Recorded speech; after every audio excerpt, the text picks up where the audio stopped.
Hey guys, welcome to another property showcase by propertycozy.com. This 4-acre property is situated in the rural community of Malvern, St. Elizabeth.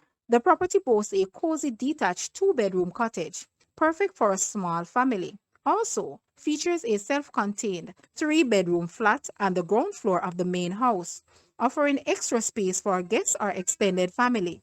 The main house consists of 3 bedrooms and 2 bathrooms, open living, dining, and a large patio of the efficient kitchen.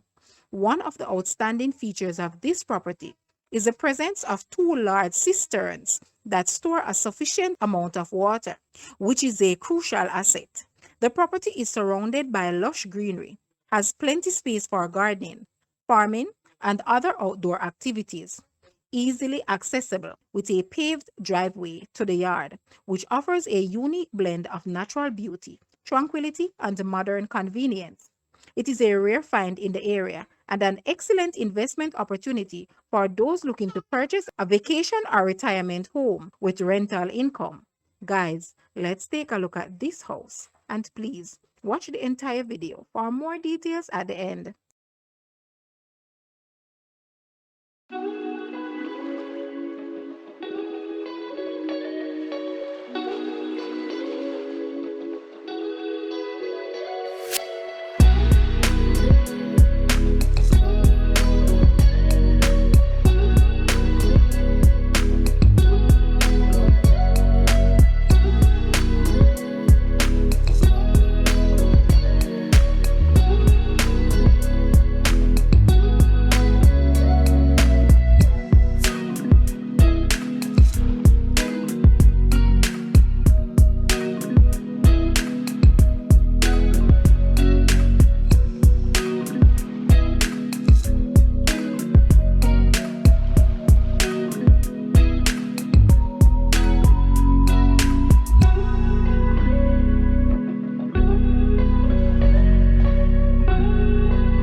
The asking price for this house is Jamaican 28 million or US $181.9 thousand. To purchase or make an offer, please take a look at your screen or you may visit the description area below for full details. If you like this video, please hit the like button and also share with a friend. Thanks for watching, guys.